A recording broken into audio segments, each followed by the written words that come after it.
तमाम इनकलाबी दोस्तों, मेरे ख्याल से बहुत सारी बातें हमारे कॉमरेड्स ने यहाँ पर कही और बहुत ही जबरदस्त जज्बात के साथ उन्होंने बातों को कहा। मैं सबसे पहले राम नारायण बघेल जी को श्रद्धांजलि अर्पित करता हूँ। अधिकांश साथियों ने उनके बारे में, उनके परिवार के बारे में, उनके साथ हुई क्रूरता के बारे में यहाँ पर बात कही। राम नारायण बघेल जी की हत्या उस नफरती मुहिम या वो जो घृणा फैलाई गई है देश भर में, उसका नतीजा है।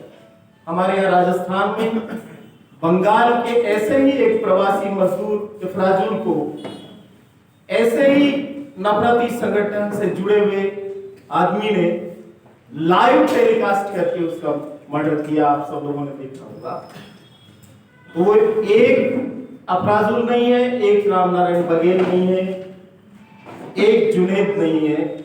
इस देश में सैकड़ों लोगों को इस नफरत की वजह से भीड़ ने मार डाला है, बहुत ही क्रूर तरीके से। ये शासन ने एक ऐसा माहौल बना दिया है, ऐसे लोगों के हाथ में कानून और व्यवस्था दे दी है जो ये तय करते हैं, हमारे घरों में आकर के हमारे किचन में झांकते हैं, हमारे फ्रीज को देखते हैं कि हम क्या खा रहे हैं। वो नौजवान बच्चे और बच्चियों का तय करते हैं कि उनको प्रेम किससे करना चाहिए, शादी किससे करनी चाहिए। ये काम उनका नहीं है, लेकिन वो तय करते हैं। गाय के नाम पर इतने लोगों की हत्याएं की गई है जिसकी आप कल्पना नहीं कर सकते।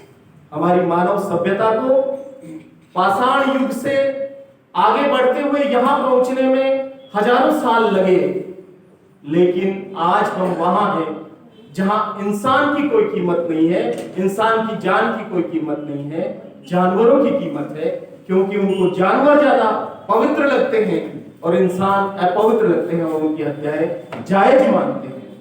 जब जज्जर में 5 दलितों को जिंदा जला दिया गया था क्योंकि उन्होंने एक मरी हुई गाय की खाल उतार रहे थे वो, तब विश्व हिंदू परिषद के राष्ट्रीय महासचिव गिरिराज किशोर ने उस पर प्रतिक्रिया में कहा था कि हमारे लिए गाय ज्यादा पवित्र है दलित। तो आप समझ सकते हैं कि हमारी औकात जानवरों से भी बदतर इस देश में बनाई जाए। और ये पहले बदतर थी। जो जमात इस्लामी से भाई साहब ने कहा कि उनका मुख्य टारगेट कौन लोग, ये सही बात है, क्योंकि मनुस्मृति जब लागू थी तो यहां अधिकार केवल कुछ वर्णों के पास थे, ज्यादातर जनता के पास कोई अधिकार नहीं था। उनके पास केवल कर्तव्य था, उनकी ड्यूटी थी कि उन 3 वर्णों की सेवा करें। और चूंकि भारत के संविधान ने हमको अधिकार संपन्न बना दिया, तमाम लोगों को अधिकार दे दिए, तो वो कैसे बर्दाश्त कर सकते? वो भारत का संविधान वर्ण व्यवस्था के खिलाफ एक खुली बगावत है। जिस वर्ण व्यवस्था ने कहा कि स्त्री और शूद्र केवल और केवल दास हो सकते हैं, और वो दासों के भी दास यहाँ के दलित अछूत थे, उनको अगर बराबरी का दर्जा दे दिया, मानव सबको एक समान बना दिया, जो कि गुरु घासीदास जी का भी वक्तव्य था, मन के एक समान, उसको कैसे बर्दाश्त कर सकती है ये व्यवस्था? तो जब संविधान बन रहा था उस दिन भी वो उसके खिलाफ थे। संविधान की दरमियान की पूरी बहस को आप अगर देखें, और मैं पढ़ रहा हूं इन दिनों में उनको, गीता प्रेस गोरखपुर क्या लिख रहा था, आर्य समाज के पब्लिकेशन क्या लिख रहे थे, हिंदू महासभा क्या कर रही थी, और राष्ट्रीय स्वयंसेवक संघ क्या कर रहा था। आप अगर ये देखेंगे तो आपको आश्चर्य होगा कि आज जो बातें कही जा रही है वो की वो बातें 1915 से लगा करके 1950 तक वो बातें कर रहे थे, संविधान के ठीक खिलाफ थे। और उन्होंने साफ तौर पे लिखा कि हमारे पास मनुस्मृति जैसी महान किताब के होते हुए हमको संविधान बनाने की क्या जरूरत? तो ये मनु की जो संतानें हैं, आरएसएस की शाखाओं में गाया जाता है, मनुष्य तू बड़ा महान रे, तू मनु की संतान है, ठीक है। तो उनके मनों में भी मनु बैठा हुआ है, और मैं जिस स्टेट से आया हूं उसकी हाई कोर्ट में मनु बैठा हुआ है। राजस्थान हाई कोर्ट के अंदर उसकी खंडपीठ जयपुर में, कोर्ट के अंदर मनु का स्टेचू है, और बाबा साहब अंबेडकर बाहर कोने पे सड़क पे खड़े हैं। तो जहां लोगों के मनों में, जहां कोर्ट में, जहां सारी व्यवस्था में मनु बैठा हुआ हो, वहां इंसान की वो कैसे इज्जत कर सकते हैं। तो आज की तारीख में यहां मानव की जो गरिमा की बात कही, हमारा संविधान तो डिग्निटी की बात करता है, व्यक्ति की गरिमा की बात, क्योंकि उससे पहले व्यक्ति की गरिमा का कोई कंसेप्ट नहीं है इस देश में। यहां पे भगवान की नजर में सब बराबर है, लेकिन इंसान की नजर में इंसान बराबर है कि नहीं। अभी भगवान किधर है भाई? वो पता नहीं कहां बैठा हुआ है, वो इतना ऊपर बैठा हुआ है। ऊपर तो थोड़ा आप हवाई जहाज में बैठते हैं तो सभी बराबर नजर आते हैं, सभी कुछ नीचे नजर ठीक ही आता है, लेकिन इंसान और इंसान बराबर हो, ये उद्घोषणा जो की वो क्रांतिकारी उद्घोषणा भारत का संविधान करता है। और इसीलिए वो उस संविधान के खिलाफ, जब हिंदू कोड बिल बन रहा था, महिलाओं को पैतृक संपत्ति में अधिकार देने की बात जब आ रही थी, या उनकी सहमति से, उनकी इच्छा से शादी और तलाक की बातें कही जा रही थी, और जब ये कानून बन रहा था, उस समय की आप बहस को अगर देखेंगे, मैं सोचता हूं कि वो सबसे घृणित समय रहा होगा, जब महिलाओं को अपना अधिकार प्राप्त करने के लिए 2005 तक का समय आखिर में जाकर के वो अधिकार मिल पाया। कैथरीन मेयो अपनी किताब में 1929 में लिखती है कि भारत में शादी की उम्र 12 साल करने के लिए बहस करनी पड़ी। 12 साल करने के, 8 साल शादी की उम्र थी, उसको 12 साल करने के लिए इतनी भयंकर बहस हुई, और कहा गया कि हमारे धर्म में हस्तक्षेप कर रहे हैं। आप सोचिए इस देश में किस तरह की स्थिति रही है, वो परिस्थिति वापस पैदा करने की आज कोशिश की जा रही है। भारत के संविधान ने हमको राजनीतिक न्याय दिया, सामाजिक न्याय की बात कही, आर्थिक न्याय की बात कही। राजनीतिक न्याय में क्या था? एक व्यक्ति, एक वोट, एक मूल्य, सबके वोट का मूल्य बराबर होगा, सबको वोट देने का अधिकार होगा। कई सारी दुनिया की डेमोक्रेसी जो बड़ी बड़ी डींगे हाँकते हैं, और वो डेमोक्रेसी तो है ही नहीं, वो तो दादागिरी पे उतरे हुए निरंकुश लोग हैं, लेकिन फिर भी वो कहते हैं कि हम दुनिया की बड़ी डेमोक्रेसी है। उन लोगों के यहाँ महिलाओं को वोट देने का अधिकार देने में सैकड़ों साल लगे, पुरुषों को दे दिया और महिलाओं को देने में सैकड़ों साल लगे। लेकिन इस देश में जिस दिन भारत का संविधान लागू हुआ, उस दिन सारे वयस्कों को बिना किसी प्रकार के भेदभाव के मताधिकार दिया गया। लेकिन उस मताधिकार को छीनने के लिए आजकल स्पेशल इंटेंसिव रिवीजन किया जा रहा है, जिसको आप सुनते हैं SIR। ये जो गहन पुनरीक्षण हो रहा है मतदाता सूचियों का, ये गहन पुनरीक्षण नहीं है, ये गहन बहिष्करण है, एक्सक्लूड करने की कोशिश की जा रही है। और हम सब लोगों ने इस दरमियान देखा, अभी आप आंकड़े देख रहे हैं, आपके पड़ोस में जो क्या जिसके साथ आप पहले थे, मध्य प्रदेश, उस मध्य प्रदेश में 41% लोगों को ड्राफ्ट रोल में वो कर दिया गया, कई 8% लोगों को, कई 7% लोगों को, करोड़ों लोगों को आप वोट देने के अधिकार से वंचित कर रहे हैं। इसका मतलब है कि आप राजनीतिक न्याय के उस सिद्धांत का खुला उल्लंघन कर रहे हैं जो भारत का संविधान हमको देता है। और उसके टारगेट पर हम सब हैं भाई साहब, दलित भी हैं, आदिवासी भी हैं, महिलाएं भी हैं, रिलीजियस माइनॉरिटी भी हैं। अभी ये नहीं है कि कौन है कि कौन नहीं है। अब जो मारे जा रहे हैं हमारे लोग, तो कौन नाम आते हैं उसमें? सर्वाधिक नाम हमारे मुस्लिम भाइयों का आता है, और हम सब उनके टारगेट में सदैव रहे हैं। दलितों को सदैव उन्होंने ये कहा इनमें कोई प्रतिभा नहीं होती है, ये केवल कोटे से बनते हैं और ऐसे ही काम करते हैं। आदिवासी उनके लिए नक्सलवादी है, सिख उनके लिए, किसान आंदोलन उनके लिए खालिस्तानी है, मुसलमान का नाम भी आ जाए तो वो आतंकवादी है। तो फिर कौन है इस देश में, और कौन तय करेगा कि कौन किसकी परिभाषा देगा? तो मैं ये सोचता हूं कि ये वक्त, ऐसा समय आ जा चुका है कि अब तमाम मतभेदों को भूल करके हम सबको एकजुट होने की जरूरत है। हम किस राजनीतिक धारा के हैं, हम अम्बेडकराइट हैं, गांधीयन हैं, मार्क्सिस्ट हैं, हम लेनिनिस्ट हैं, या हम धार्मिक हिंदू हैं, मुस्लिम हैं, सिख हैं, क्रिश्चियन हैं, कुछ भी हैं, बौद्ध हैं, जैन हैं। लेकिन ये समय है कि हमको अपने आइडिया ऑफ इंडिया, जो कि हमारा एक भारत का विचार बना और जो संविधान से बना, उसको बचाने के लिए हमें कोशिश करनी चाहिए।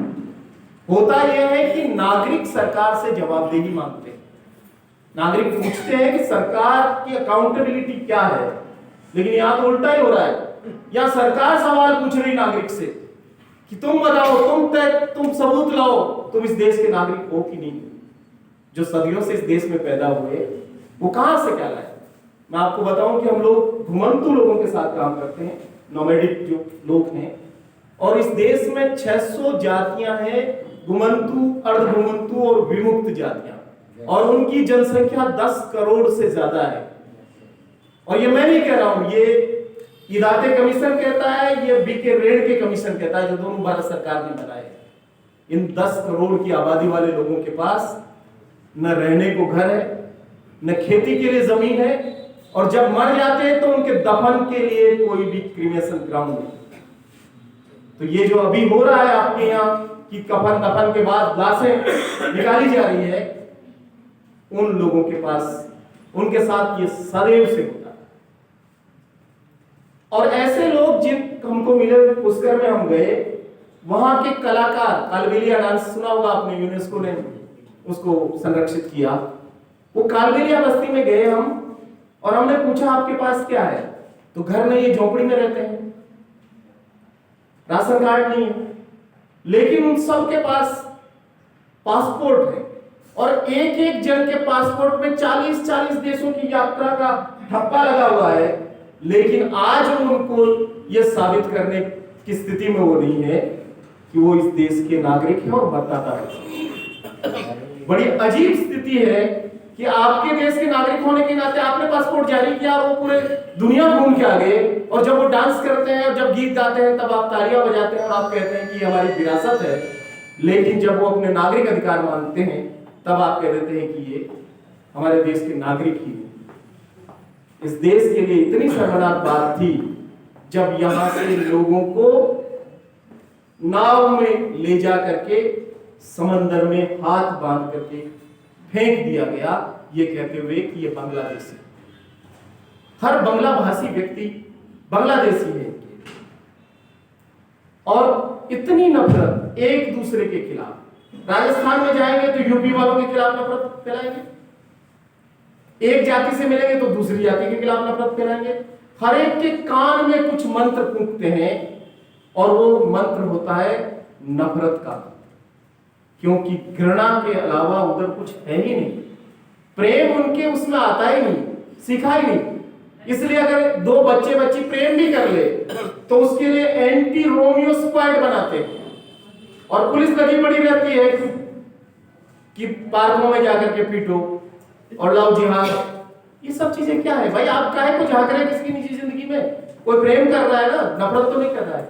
लेकिन नफरत करने वाले लोग प्रेम कैसे करने दे सकते हैं, उसके लिए कानून बनाए जा रहे हैं और उसकी सारी तैयारी की जा रही है। इस देश में सदैव ये रहा कि यहां पे शास्त्रार्थ रहा, यहां पे विभिन्न विचारधाराएं रही। जब आप अगर बहुत पुराना भी देखेंगे तो आप चारवाक जैसे बुद्धिजीवियों को देखते हैं, जिन्होंने हजारों साल पहले ब्राह्मणवाद के खिलाफ बात की। आप आचार्य अश्वघोष का वज्र सूची पढ़े, जो 2000 साल पहले लिखा गया, और वह एंटी कास्ट संस्कृत का पहला साहित्य है, जिसमें खुल करके ये जो वर्चस्व है एक जाति का, एक समूह का, उसके खिलाफ बात की गई। ये सारी चीजें रही। आज ऐसा क्या हो गया है कि आपको अपने से इतर कपड़ा पहनने वाला, अपने से अलग दिखने वाला, अपने से अलग धार्मिक विश्वास में रहने वाला आदमी इस देश का दुश्मन लगता है। और इस देश के दुश्मन है कौन? मैं तो कई बार सोचता हूं, अभी अभी हमारे यहाँ अरावली का मुद्दा हुआ, आप सब लोगों ने पढ़ा होगा। अरावली पहाड़ जो 2.5 अरब साल पहले बना 2.5 साल का मतलब है कि न तब भारत था, न हिमालय था, न हमारी मानव सभ्यता भी नहीं थी। तब जो चीज बनी उसकी परिभाषा तय कर रहे हैं अभी, और कह रहे हैं जी 100 मीटर से ऊपर जो होगा उसको हम अरावली मानेंगे। अब अरावली के जो लाखों पहाड़ियां हैं, सरकार की क्या जो FSI और GSI है वो ये कहती है कि तकरीबन 1.25 लाख पहाड़ियां हैं, उसमें केवल 1000 पहाड़ी है जो 100 मीटर की ऊंचाई पे, बाकी तमाम पहाड़ियां नीचे। तो आप जब 100 मीटर की ऊंचाई तय कर देंगे तब क्या होगा, तमाम जो पहाड़ियां हैं बाकी की वो सारी की सारी पहाड़ियां अडानी अंबानी को आप आराम से दे सकते हैं, क्योंकि उसमें रेयर अर्थ है, उसमें बहुत सारा वो मिनरल है। आपके यहाँ भी क्या लड़ाई चल रही है छत्तीसगढ़ में, वही खनिज निकालना है और खनिज अपने आकाओं को पहुंचाना है। और आका कौन है, उनका तो नाम है। मैं सोचता हूं कि ये सब मिले जुले लोग हैं, इनका सबका आपसी सारा सब कुछ है जिसमें ये सारी चीज करते हैं। तो ये अरावली को बेचेंगे, नदियों की प्रार्थना करेंगे और नदियों को बेचेंगे, समुद्र मंथन की कहानियां सुनाएंगे कथावाचक, और समुद्र के सारे बंदरगाहों के ठेके अडानी को दे देंगे, हवा में एयरपोर्ट उनको दे देंगे, हवा उनको दे देंगे, पानी उनको दे देंगे, जमीन उनको दे देंगे, पहाड़ उनको दे देंगे, दरिया उनको दे देंगे, और फिर कहेंगे जी शाम को आइए, नमस्ते सदावत्सले मातृभूमि त्वया हिंदू भूमि सुखम वर्धितो है। भैया कौन सी मातृभूमि, कौन सी पितृभूमि, और कौन सी पुण्य भूमि, और कौन सी धर्म भूमि, जिस भूमि का एक एक इंच तुमने बेच दिया, उसकी क्या आराधना और क्या प्रार्थना करने का दोगलापन है। लेकिन ये सब यहाँ पे चल रहा है, और जब इसके खिलाफ कोई भी बोलता है तो उसको टेक कर दो, उसके पीछे ट्रोल सेना छोड़ दो, पूरी ट्रोल आर्मी, 2-2 रुपए के ट्वीट करने वाले लोग जो आपने लगा रखे हैं उनको छोड़ दो, ताकि उनको पूरी तरीके से सब चीजें करें। आप पूरे वर्चुअल मीडिया पे देखिए, इतनी हेट फैली हुई है कि सारी सोशल मीडिया की हेट जो है ये वर्चुअल मीडिया की हेट एक्चुअल दुनिया में आ गई है, और वहां पर पूरा का पूरा अपराध और सारी चीजें की जा रही है। तो मैं ये सोचता हूं कि जिस नफरत का, और डॉक्टर बाबा साहब अम्बेडकर ने 1949 में जब गोलवलकर उनसे मिलने गए, आजकल तो कहते हैं कि डॉक्टर अम्बेडकर शाखा में भी आए थे, और वो कहते हैं कि हमारे शिविर में भी आए थे। थोड़े दिनों में आप AI से पूरा चित्र देखेंगे भी, जिसमें डॉक्टर अम्बेडकर हाफ पैंट पहन करके और टोपी लगा करके और लठ लेकर के और पथ संचलन करते हुए भी दिख सकते हैं, वो भी कर सकते हैं। मनोहर कहानियां तो उन्होंने खूब बना ली है, उसकी पूरी किताबें छाप दी है। लेकिन डॉक्टर अम्बेडकर ने गोलवलकर को कहा कि तुम्हारा संगठन जहरीला पेड़, याद है डॉक्टर अम्बेडकर ने कहा विश्व वृक्ष। तो ये विश्व गुरु नहीं है, विश्व गुरु है, पूरी दुनिया में नफरत फैलाते हैं, और जहां भी जाते हैं वहां जाति का ये वो सारा नफरत फैलाते हैं। तो ये जो नफरत का कारखाना 1925 से चल रहा है, वो अब पूरे देश की सत्ता पर, संसाधनों पर, संस्थानों पर काबिज है। हम सोचते हैं कि सुप्रीम कोर्ट हमें न्याय देगा, हम सोचते हैं कि बड़ी उम्मीद थी कि उमर खालिद और सज्जिद इमाम बाहर निकल के आएंगे, लेकिन सारे संस्थान तो RSS के लोगों से भर गए, सारी यूनिवर्सिटी में उनके लोग बैठ गए, पुलिस उनकी भाषा बोलती है। मैं इस बार बुद्ध पूर्णिमा पे अरुणाचल प्रदेश में था, तवांग में, और वहां जो युद्ध स्मारक बना रखा है, उस युद्ध स्मारक में वो जो सेना का अधिकारी ब्रीफिंग करता है, वो ऐसे ब्रीफिंग कर रहा था जैसे भारतीय जनता पार्टी का प्रवक्ता। मैं सोच के